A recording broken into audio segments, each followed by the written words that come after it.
ঈদের আগে ৩টি পরিবার হারালো তাদের প্রিয়জন। এতিম হলো সন্তানেরাও। বুধবার সকালে ভুট্টা তুলতে গিয়ে অব্যবহৃত তারে বিদ্যুৎস্পৃষ্ট হয়ে ঝরে যায় ৩ জন দিনমজুরের প্রাণ।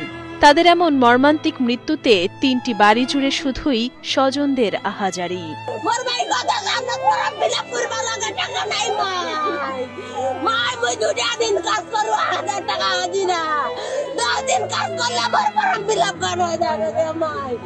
কিছু লোক এক লোকের ভুট্টা ক্ষেত ভাঙতে গেছে, ভুট্টা ভাঙতে ভাঙতে কিছু তার পড়েছিল, আর তারপরে যে তারটা পড়েছিল এটা হচ্ছে পৃথিবীর একটা তার, এটা পল্লীর উপরে পড়ে যায়, এটা পানির মধ্যে পড়ে যায়, কারেন্ট হয়ে গেছে। নিহত জামেদুল ইসলাম, শাহিন ইসলাম ও গোলাম রব্বানী ৩ জনই ছিলেন পঞ্চগড়ের ধাক্কামারা ইউনিয়নের বেংহারি পাড়া গ্রামের বাসিন্দা।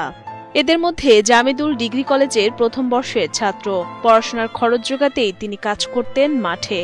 বাকি দুজন শাহিন ইসলাম ও গোলাম রব্বানী ভ্যান চালানোর পাশাপাশি দিনমজুরের কাজ করে চালাতেন পুরো পরিবার। ভ্যান চালা পোষায় না, 4টা বেটি লেখাপড়া চালায়, কিবা করে কত মুলাম কাম করলে কিছু হবে।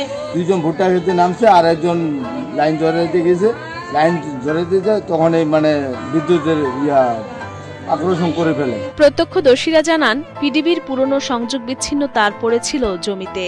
রাতে ঝড় হওয়ায় সেই তারেই জড়িয়ে যায় পল্লী বিদ্যুতের 11,000 ভোল্টের সংযোগ। সকালে বিদ্যুৎ চালু হতেই মুহূর্তেই বিদ্যুতায়িত হয় পুরো ক্ষেত। ভুট্টা তুলতে সকালে 15 থেকে 17 জন দিনমজুর খেতে নামতেই ঘটনাস্থলেই মারা যান জামেদুল এবং হাসপাতালে নেওয়ার পথে মৃত্যু হয় শাহিন ও রব্বানীর। এছাড়াও আহত হন জয় নামের আরেক শ্রমিক, তিনি বর্তমানে চিকিৎসাধীন। এর মধ্যে এরকম করতে করতে 3 জন ঘটনাস্থলে মারা যায়। বিদ্যুৎ স্পৃষ্ট হয়ে 3 জনকে নিয়ে আসে। এর মধ্যে আমাদের কর্তব্যরত ডাক্তার 2 জনকে মৃত অবস্থায় পায়, একজনকে ভর্তি করিয়েছেন, তার অবস্থাও ভালো না, আমরা তাকে রংপুর মেডিকেল কলেজ হাসপাতালে রেফার করেছি।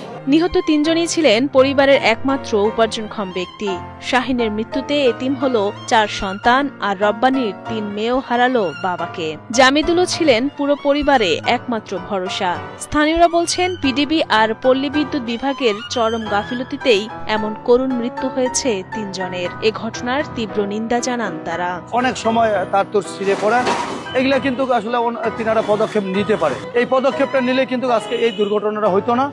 আমি আমার ধাক্কামারা ইউনিয়নের পক্ষ থেকে নিন্দা জানাই পিডিবি বিদ্যুৎকে। এ ব্যাপারে অপমৃত্যু মামলা প্রক্রিয়াধীন রয়েছে এবং তদন্ত করে ব্যবস্থা নেওয়ার কথা জানান পঞ্চগড় সদর থানার ওসি আব্দুল্লাহিল জামান। 3 জন গুরুতর আহত, এর মধ্যে একজন ঘটনাস্থলে প্রতিপাড়াতেই মৃত্যুবরণ করে, আর বাকি 2 জনকে হাসপাতালে নিয়ে আসা হয়েছিল। হাসপাতালে চিকিৎসাধীন থাকা অবস্থায় মৃত্যুবরণ করেছে। এই সংক্রান্তে আমরা অপমৃত্যু মামলা নিচ্ছি। এ বিষয়ে পল্লী বিদ্যুৎ ও পিডিবির কারোর সাথে যোগাযোগ করেও কোনো সাড়া পাওয়া যায়নি। একাধিকবার ফোন করা হলেও ফোন ধরেননি কেউই।